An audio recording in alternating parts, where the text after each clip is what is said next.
our text this morning we are returning sa atin pong pag-aaral sa Ebanghelyo ni Lucas. And we are now in chapter 12. We are still in chapter 12, Luke chapter 12, and we are now in verses 22 to 34. Again, Luke chapter 12, verses 22 to 34. So church, hear the word of God. Sorry. Nasa dyan pala ako.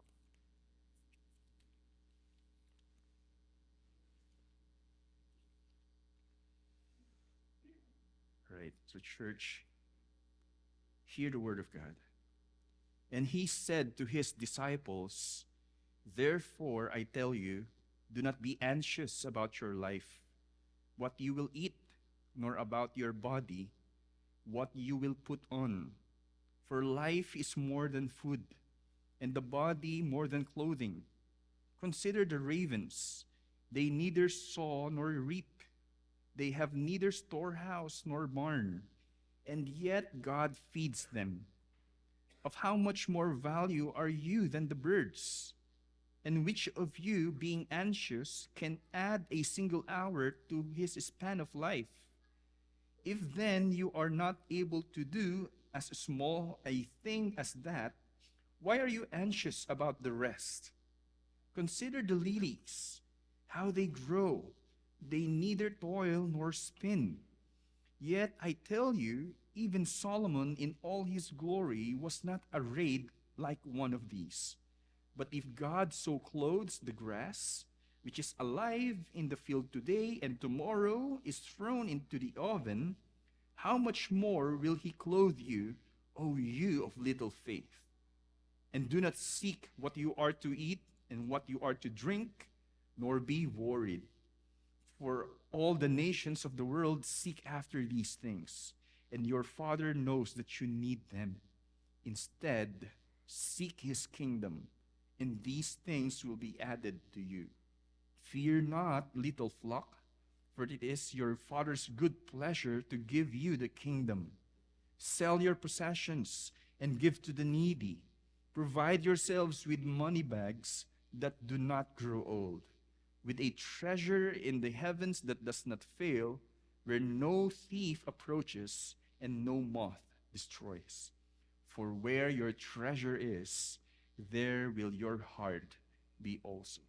Church, this is the word of the Lord. Amen. Let's pray. Lord, tinataas po namin sa inyo at tinitiwala sa inyo ang pag-aaral ng inyong salita. Nihiling namin ng iyong gabay at basbas at tunay na mangusap po kayo sa bawat isa na siyang magdudulot ng tunay na pagbabago sa amin. Salamat muli. Ito po ang aming dalangin sa pangalan ni Jesus. Amen. Mahahapo na po tayo. Yes, again, tayo po ay nagpapatuloy sa ating serye about the Gospel of Luke. I think for already a year or so, kasi November I think tayo nagsimula. Yeah, more than a year, we're still in Luke, right? And we are now in the 53rd sermon, and expect it might go up to 100th sermon. Okay? Pero marami pong kailangang, I mean, we will really go through all of this. Ayan po. So we're now returning at pinamagatan po natin itong seryeng ito na Gospel Assurance. Dahil dito po, sa umpisa pa lang, si Lucas ay sinisigurado niya na si Jesus ay karapat-dapat na ating sampalatayaan dahil ang lahat ng patungkol sa kanya ay totoo. And inilahad niya dito ngayon, historically, kay Theophilus, right? So, tinutukoy dito ang kasiguraduhan ng mensahe ng Ebanghelyo at ng buong pangako nito base sa katotohanan ni Jesucristo. That's why gospel assurance. May katiyakan ang ebanghelyo, kaya ito ay karapat dapat sa ating pagtitiwala. Ayan. At kaugnay nito, tila, of course, in relation to, bumabalik po tayo ngayon sa ating serye, pero sa pagbabalik po natin, tila sumasakto din po yung message sa atin sa umagang ito, especially sa panimula ng bagong taon.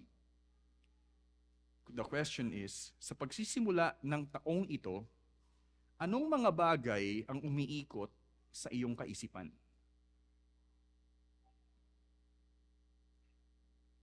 Ika nga, nanggaling po tayo sa holiday season, right? At least 2 weeks or so. Yung iba, I don't know, kung a month? O baka ngayon, nasa vacation mode pa rin po kayo? Let me tell you, we are back to reality. Alright? We are back to reality. Ang ating sermon ay pinamagatang worried for nothing. Again, worried for nothing, base sa ating teksto. Sabi, ang isang description ng worry ay ito, no? Worry is like a rocking chair. Alam niyo po yung rocking chair? Si Inay po ba may rocking chair? Wala, no? Pero alam ni Inay yung rocking chair. Worry is like a rocking chair. It will give you something to do, but it won't get you anywhere. Nakuha niyo? It will give you something to do na, yeah, wow, sarap ng rocking ng rockings, or rock ng rock. But it won't get you anywhere. Worry is also like that it keeps you busy, it keeps you thinking, planning and planning, until maubos yung panahon mo lang doon. And you will be exhausted. And after all, it will lead you nowhere. You are like worrying for nothing. That's the picture. Matututunan natin ang kawalan ng saysay ng pagiging balisa sa mensahe ni Jesus sa teksto bilang mga disipulo. Right? Especially as disciples. Naka-address po sa mga disipulo yung issue ng pagiging balisa. Ang sentrong mensahe ng sermong ito ay worrying about earthly possessions as disciples of Jesus achieves nothing at all in light of the supreme value of God's promised kingdom. Ulitin ko po. Worrying about earthly possessions as disciples of Jesus achieves nothing at all in light of the supreme value of God's promised kingdom. I hope right there you're able to understand. Sa Tagalog, ito lang pong sinasabi, ang pag-aalala hinggil sa mga makamundong ari-arian bilang mga disipulo ni Jesus ay walang anumang nakakamit dahil sa pinakamataas na halaga ng ipinangakong kaharian ng Diyos. The picture here is, Jesus is telling to some people, or probably the tendency that we are always worried about our life, specifically what to eat and what to wear, yung pinangakong kaharian ng Diyos ay masigit pa doon. At umiikot ka lang lagi doon sa pangangailangang iyon. Right, so dalawang mahalagang katotohanan sa teksto ang pinapaunawa nito sa atin. Una, worry not about your life, for God's kingdom far outweighs it. Again, worry not about your life, for God's kingdom far outweighs it. Okay? So we have to understand, that is in verses 22 to 31, that we are His disciples. And everything in this life, sabi nga, we are only pilgrims. Nag-journey lang tayo dito. Sa mundong ito, we are heading to our home. And this is not our home. there's a tendency na tayo po ay ituon lamang natin ang ating buhay lagi lang dito sa mundong ito. That's why we have not to worry about our life, for God's kingdom far outweighs it. Second, in verses 32 to 34, medyo malaki po yung stretch ng first point. And I think it is parang iisa po iyon. That's why the second point, at least, in verses 32 to 34, I think that iisa pong mensahe iyon. And second is, fear not what life may bring, for God's kingdom is yours. Fear not what life may bring, for God's kingdom is yours. When I said here, what life may bring, because sabi po dito, fear not, you little flock. And yung little flock ngayon, later, sasabihin ko rin yun uli. Ang little flock is like mga weak and helpless people pag may parating na danger. Parang wala talagang magagawa. We are like that. We have that kind of fear na parang pag may masyado nating iniisip yung paparating na danger. Pero here, the encouragement is, fear not what life may bring. Why? For God's kingdom is yours. Kaya matindi po yung pagkakasabi dito. In light of that, sell your possessions, give to the needy. Because God's kingdom is yours. And I want to tell you right away, this teaching is really revolutionary on my part. Once we come to understand this, and I hope this will really consume all of us, this is revolutionary to the point na pwedeng mabago po yung the way we live in light of our resources. Again, because of this message. Not my message, because of this word. Right, so first, worry not about your life, for God's kingdom far outweighs it. Verse 22 to 31. We are in chapter 12, and ang seksyong ito sa salaysay ni Lucas ay kaugnay ng tugon ni Jesus sa isa sa mga taong nakasalamuha nila na nag-utos sa kanya na bahagian siya ng kanyang kapatid ng mana. In verses 13 to 14. Before our text today, na-preach po ito ni Pastor Cloyd, right? The parable of a wealthy poor man. Merong nagsabi na, Jesus, sabihin mo sa kapatid ko, ibahagi na yung mana ko. Right?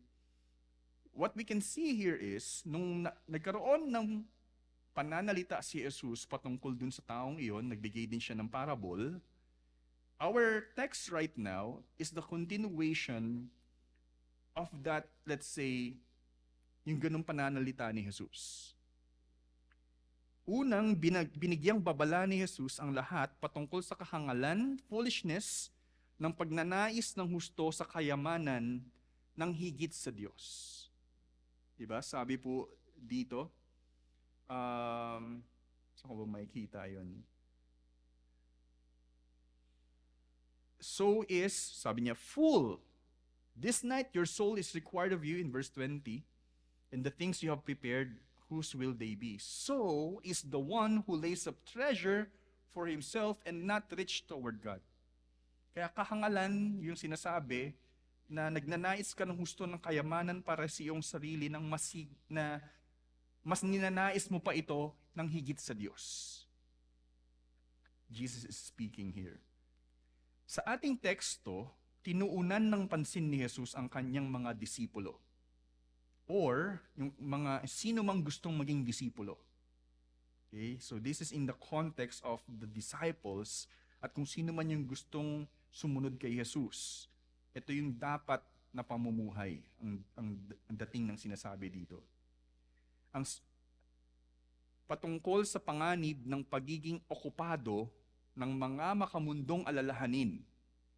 The danger of being occupied by the worldly cares.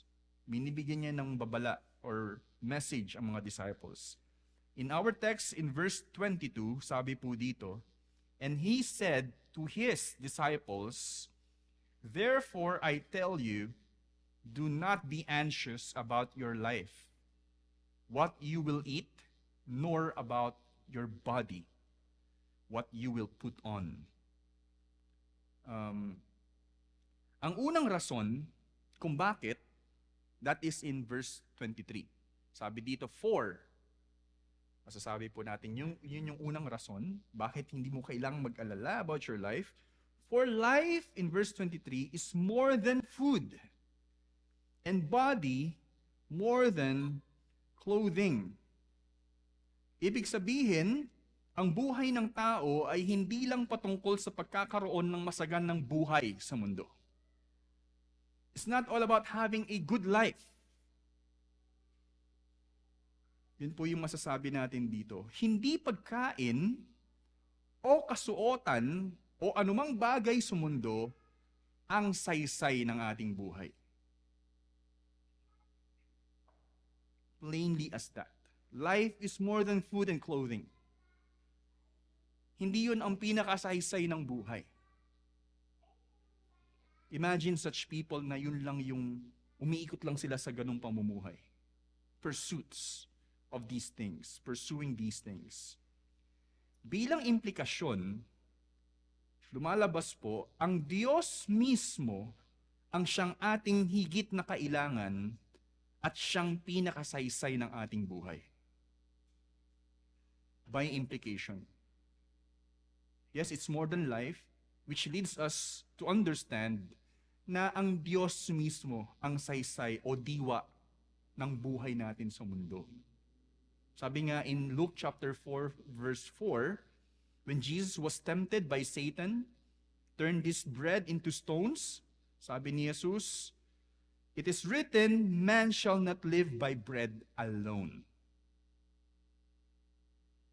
And by implication, sabi nga in Matthew's version, but by every word that comes from the mouth of God. So hindi lang sa pagkain umiikot ang buhay. Hindi lang sa ganda ng susuotin natin. So that we can buy these things. Pangalawang rason, ang sinabi sa verse 24, consider the ravens. They neither sow nor reap. They have neither storehouse nor barn, and yet God feeds them. Of how much more value are you than the birds? Binigyan lang po ng ginamitan ni Jesus ng example, yung from nature, example of the birds or ravens na hindi daw po nagtatrabaho.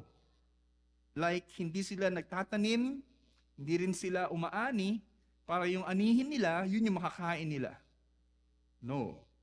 Wala rin po silang storehouse. I don't know kung meron nga silang ganun. They have nests. Pero yung in contrast po ito doon sa taong nagsabi. Gusto niya daw magkaroon ng barns and larger ones. Para bukas, pag nakarami na ako nito, bukas, sa susunod na mga araw, I will just be merry and enjoy myself. The ravens even ay hindi gumagawa ng ganong mga gawain, pero pinapakain daw sila ng Diyos. The point is, we are of much more value than the birds. Actually, the disciples. Kung ang mga ibon ay hindi nagsisikap para makain, ngunit pinapakain ng Diyos, makakaasa tayo na may makakain dahil higit tayong mahalaga kaysa sa mga ito. Okay? Pero hindi po nangangahulugan na tayo ay huwag nang magsikap para may makain. Okay? We are still called, let's say for example, na gawin yung mga nararapat gawin. We are still called to do what is necessary para may makain siyempre tayo. Alright? Pero ang punto po dito, sinasabi lamang na ang kabuuan ng ating buhay ay mas may higit na dapat nating tuunan ng pansin at hindi lamang ang ating makakain sa araw-araw. Nakuha po ninyo yun? Hindi lang tayo, especially for example if in a patriarchal society, na ang nangunguna ay mga lalaki, sila ang nagtatrabaho, ako na nga yung gumagawa nito, ako pa yung gagawa ng iba, for example. Do this. I'll just do my part and you do my part. At least may nakakain tayo. Wow. Hindi lang umiikot ang buhay na magtrabaho tayo para lang may makain. If I will ask some of us or all of us, kamusta yung spiritual life mo rin? It's not all about work. It's not all about school. It's not all about other things. How's your spiritual life also? Actually, yun nga po yung pundasyon eh. How's your relationship with your family? Iniisip din ba natin kung kamusta ang anak ko, kamusta yung asawa ko, natututo ba sila sa school, nagagawa ba nila ng maayos ito, or I'll just do my part, as at least may nakakain tayo. Life is more than food and the things to buy that we need, that we want to buy. How's your responsibility at work? Yung iba naman po, kaya nga ako nag-aayos sa trabaho ko para ma-promote ako, para may malikom ako. It's not all about doing that. I mean, it's not all about for the sake na may malikom. Kamusta even yung pamumuhay mo doon sa sphere ng work mo? Nagiging responsable ka ba doon? Nagiging masikap ka ba talaga? Because gusto mo makatulong sa kumpanya. And you want to help other people. At school, hindi lang para makatapos ka, makakuha ka ng degree, magtrabaho. Kamusta yung relationship mo din with other people? How's your study? Nag-aaral ka ba talaga kasi gusto mo yung pinag-aaralan mo? Kung hindi man, nagsisikap ka ba talaga para matutunan yun? It's not all about being consumed with doing things, especially for our basic needs. Hindi lang yun yung punto ng lahat. Sabi nga, live in the moment. Masasabi natin na ang lumalabas na pangatlong rason, we can say na ang pangatlong rason ay in verses 25 to 26. And which of you, being anxious, can add a single hour to his span of life? And if then you are not able to do as small a thing as that, why are you anxious about the rest? Ang ibig sabihin po nito, I tried to understand this. At least meron akong nakita kay Philip Ryken, sabi niya, maaaring ang sinasabi dito na ang 24 oras sa isang araw, ilang oras po sa isang araw? 24 hours, right? Kapag ikaw ba ay nag-worry, madadagdagan ba ng isang oras yung isang araw na yon para masolusyonan mo yung pinoproblema mo? 24 hours, kailangan ko pang gumawa ng kailangan gawin eh. Para ayokong matapos yung araw na ito nang hindi ko nagagawa ito. Hindi ko nasusolusyonan ito. Nakakadagdag ba yung pag-worry mo ng isang oras daw po sa isang araw na yun? Right? Marami pong pwedeng, yung iba nga daw, yung height o yung haba ng buhay mo. Kaya ang masasabi po natin dito, sapat ang bawat araw para mamuhay ka sa itinalagang layunin nito. Again, yung iba po sa atin, o yung iba, right? Maybe not here, ay hindi nga po nakakatulog. Yung iba, hindi na rin natutulog para lang magawa yung gusto nilang gawin. As if bukas masosolve na yung problem. Yung iba nga po, nagpe-prepare na, ngayon pa lang, kasi sinasabi, bagsak daw yung ekonomiya ngayon. As if, pag ikaw ay nag-worry ngayon, bukas tataas na yung ekonomiya. Matagal pa yun eh. Ibig sabihin, wag sa Matthew, Sa Matthew naman, sinasabi na tomorrow will worry about itself. Intindihin mo yung para sa araw na ito. Gawin mo yung nararapat para sa araw na ito. Hindi yung matagal pang panahon, ayaw mo nang mabuhay. Dahil pinoproblema mo yung mangyayari sa hinaharap. Ayan po, isa pong rason dahil wala namang naidudulot ito sa iyo. Walang improvement ito sa iyo, yung pag-worry. Hinalimbawa muli ni Jesus ang isa sa kanyang mga nilalang, which is yung lilies. In verses 27 to 28, sabi, sunod, "Consider the lilies, how they grow. Like the birds," sabi dito, "they neither toil nor spin. Yet I tell you, even Solomon in all his glory was not arrayed like one of these. But if God so clothes the grass, which is alive in the field today and tomorrow is thrown into the oven, how much more will He clothe you, O you of little faith?"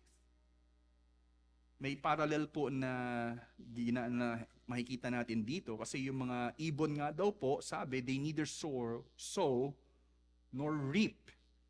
These lilies, sabi dito, they neither toil nor spin. Pero, kumpara kay Solomon, hindi daw po sila nabihisan katulad ng kanilang mga anyo. Let's say. Ang mga bulaklak na ito ay hindi nagtatrabaho para lumago sila. Sa napakaganda nilang damit o anyo, nang higit pa sa damit ni Solomon, again, dahil sa Diyos. If you will come to think about it, I hope I can imagine kung ano yung particular lilies na sinasabi po dito. But the lilies, sa bahay, meron po akong pinalalagong peace lily. I don't know kung alam niyo po yun. Pero ordinary plant lang po yun. May flower po yun pagka masyado pa siyang nag-flourish. Pinalalago po yun eh. Pero wala silang ginagawa. Nandun lang sila sa tubig hanggang sa lumugo sila ng ganun. That kind of beauty is created by God. And pagkumpara daw po kay Solomon, si Solomon po ay gumagawa po talaga ng paraan for his royalty. Especially yung dress ng mga kings.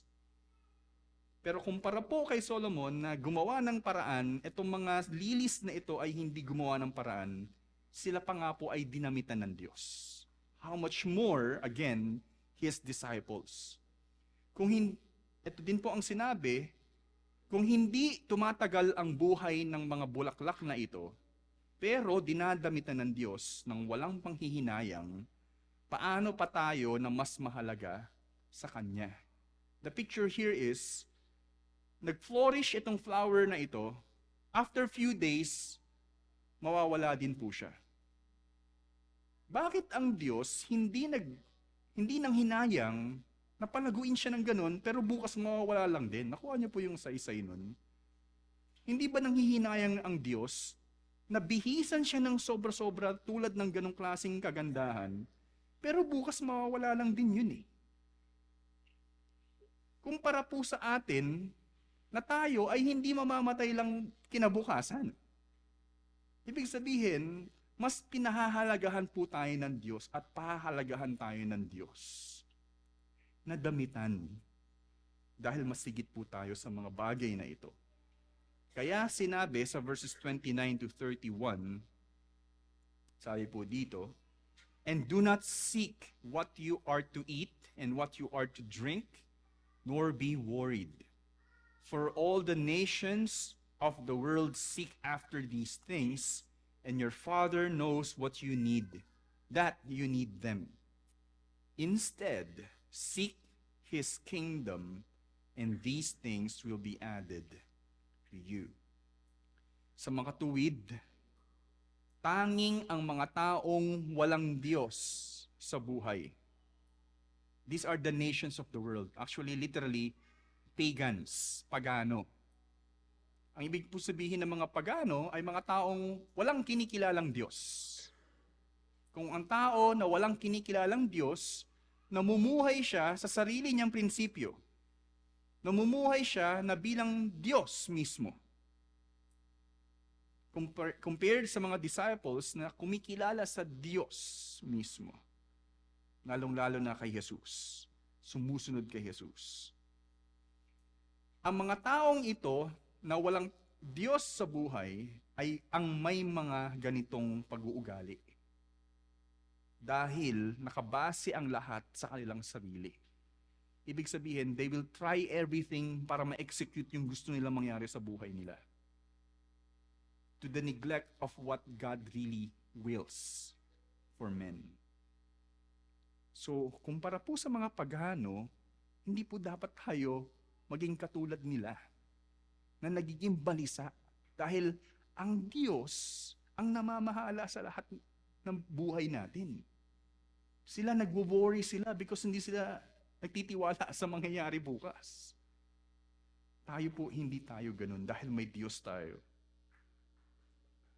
Kung ang Diyos ay may tunay na malayong mas mabuting yaman, ang hirap ng Tagalog, no? Pero far better treasure kaysa sa kayang ibigay ng mundong ito, kumpara sa treasure ng mundong ito, ang Diyos ay mas may higit na yaman na kayang ibigay sa atin, ang mga tunay na disipulo ay namumuhay ng sapat para dito. Nakuha niyo po yung logic nun. Ang mga disipulo po ay meron pong nakalaan na pagpapala ng Diyos. Aanhin mo na masyado kang maglilikom ng husto, kung walang kwenta yun dito sa nakahanda sa'yo. Therefore, hindi tayo dapat namumuhay ng sobra-sobra, kumbaga sapat. Dahil meron nang nakahanda para sa atin eh. Nakuha po niyo yung sinasabi doon. Ang higit na kasiyahan ng mga tunay na disipulo ay ang mga espiritual na pagpapala kaysa sa mga material na bagay, kaya ang mga pangangailangan natin dito sa mundo ay karagdagan lamang. Right? We're talking about the kingdom of God. The kingdom of God is not all about material blessings. Yung paghahari ng Diyos sa atin ay yung mismong buhay natin ay mapagpala ng husto na dati, itong klaseng tao ikaw, pero nung naghari ang Diyos, nagbago ka. Yun ay malaking pagpapala. Nagbago yung paano ka namumuhay ngayon. Nagbago yung pag-uugali mo. Nagbago yung paano ka nagdidesisyon ngayon. Kumpara sa dati na ikaw ay bihag ng kasalanan at ang nagbibihag din sa'yo ay yung mga material na bagay sa mundo. It controls us. May danger nga po yung sabi ni Pablo, yung love of money, right?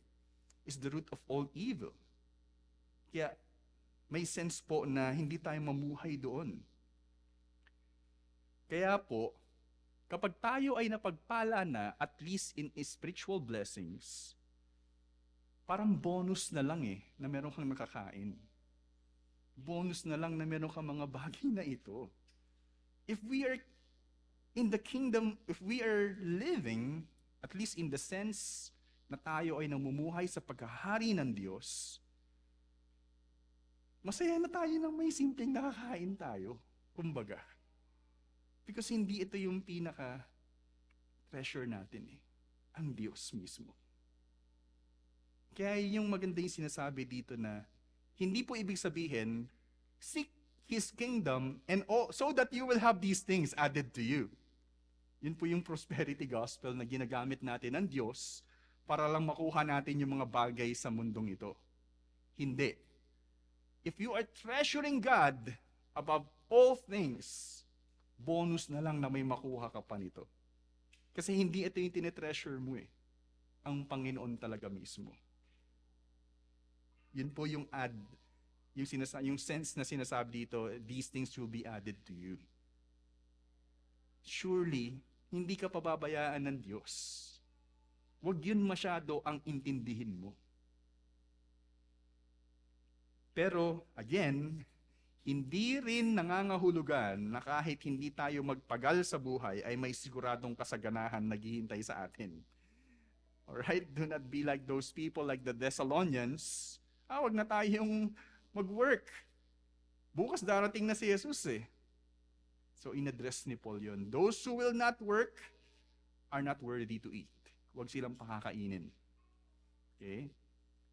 Ang sinasabi lamang po dito ay yung kawalan ng katiyakan. Ang kawalan ng katiyakan ay hindi dapat magdulot ng pagkabalisa. Sinasabi po ni Ian Howard Marshall, the point here is, yung parang hindi ka nagtitiwala na bukas may makakain ka, na masyado ka na nag-worry. That's the point. Instead, we should trust na as you really seek God, His kingdom, let's say, you're sure na hindi ka pababayaan ng Diyos. As you do the necessary things. Okay? Kailangan natin mag-aral, yes, para magkaroon tayo ng trabaho na maayos. Do the usual things in life. Hindi po yung parang hyper-faith din. Na hindi, kahit basta mag-Bible lang tayo, bukas may maahain tayo. No. But instead, ang punto po dito, wag masyadong maging balisa. Na umiikot lang tayo sa mga bagay dito sa mundo. Right? So first, worry not about your life, for God's kingdom far outweighs it. Second, in the remaining verses 32 to 34, fear not what life may bring, for God's kingdom is yours. Ang sumunod na sinabi sa verse 32, fear not, little flock, for it is your Father's good pleasure to give you the kingdom.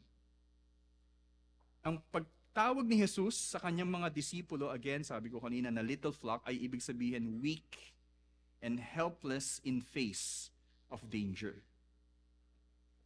Pero sa kabila ng katotohanan ito, let me go back a little. Little flock is like compared to tupa, na baby, na laging in danger po yun kasi pag may mga wolves, actually kahit hindi sheep eh, nakikita ko sa National Geographic and anywhere na pag may mga baby, pinoprotektahan yun kahit baby elephant kasi yun yung pinupunto ng mga predator eh. Yun yung madaling kainin. Just thought of it na parang weak and helpless in face of danger. Jesus is calling the disciples little flock.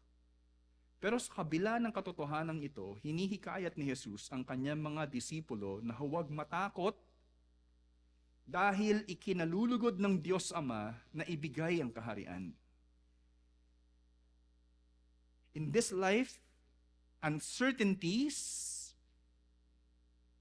sometimes we are paralyzed by what will happen tomorrow. We are paralyzed as if pababayaan tayo ng Diyos. As if katapusan na ng buhay natin. There are disappointments, yes. I've experienced that also. There will be times na hindi mangyayari yung gusto natin. There will be times we will be failed. Na ito yung inaasahan mo, hindi ito yung mangyayari. So, should you respond as if ayoko nang mabuhay? Should we respond like that? But we have to understand as His disciples, God, the Father is pleased to give us the kingdom, sabi po dito. Kaya, anong silbi ng balisang pamumuhay na nakatuon lamang sa makamundong bagay kung ang ating kinabukasan ay sigurado na sa Diyos, lalo na't sa lawak ng yamang magiging atin? This is really an extreme, masyado na yung word na extreme. This is a hyperbole na tinatawag na yung pagkukumpara na sinasabi dito ni Jesus, dito ka natatakot, ito yung iniintindi mo, hindi mo ba alam na ito yung ibibigay sa iyo ng Diyos?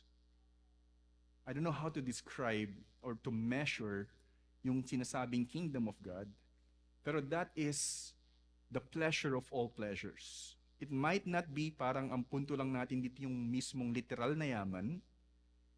Actually, ang gusto ko ang gamitin, ang Diyos mismo ang ating pinakayaman. Okay? So, ano pong silbi nun?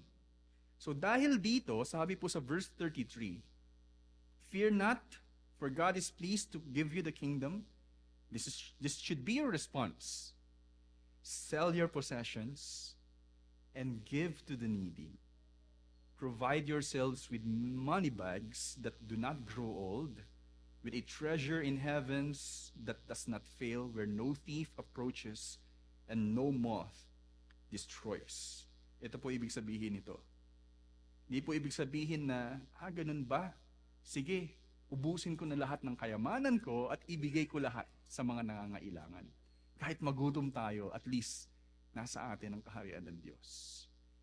Again, this is like a hyperbole, may extreme, some kind of comparison or language dito.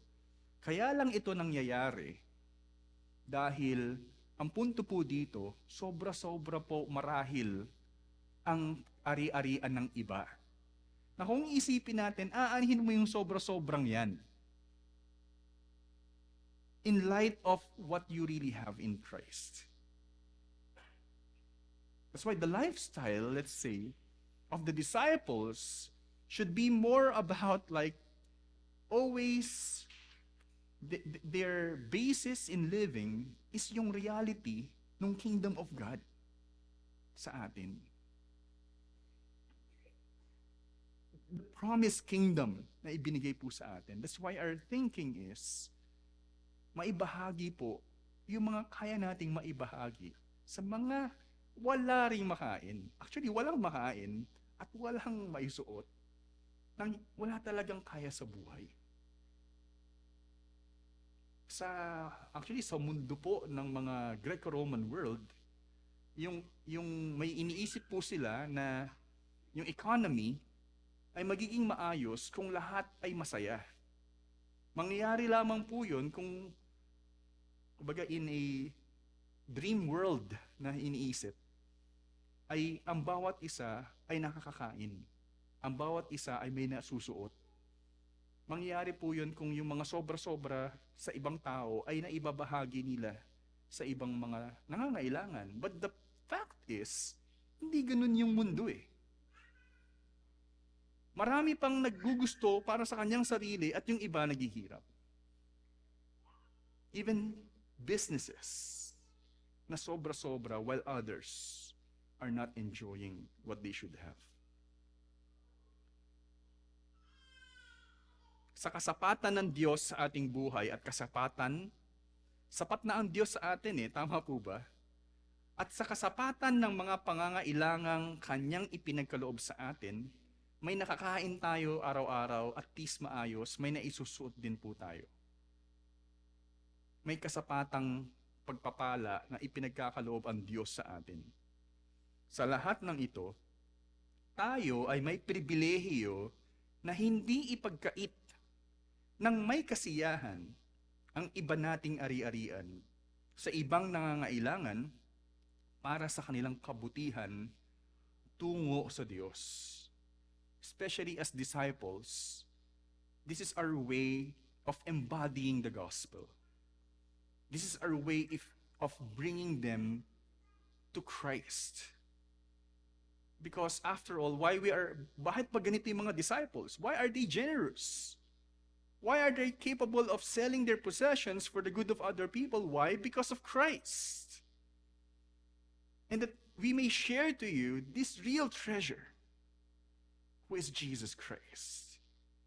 Magagawa lang po natin yon dahil nga po sa pagmamahal natin sa Diyos na na-experience natin ang pagpapalang ito at maibahagi natin to sa mga nangangailangan. at makita nila na ang solusyon sa buhay tungo sa tunay na kasiyahan ay yung kasiyahan na amin ding naranasan. Na aming ang Diyos na nagligtas sa atin. Ito rin ay pagpapatotoo na bilang mga tunay na disipulo, wala tayong dapat ikabahala sa pagbabahagi sa mga nangangailangan dahil ang ating ganap na kasiyahan ay ang kaharian ng Diyos. Nakaupo ninyo yun.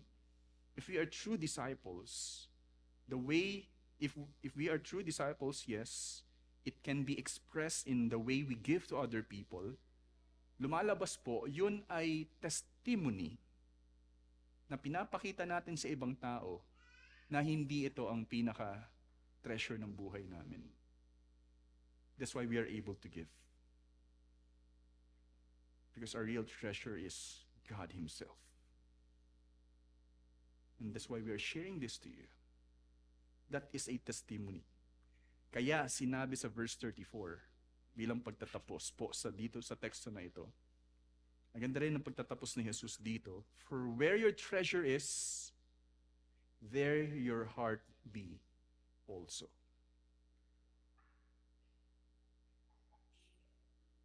Marami pong ina-address yung pananalitang ito, salitang ito na sinabi ni Jesus.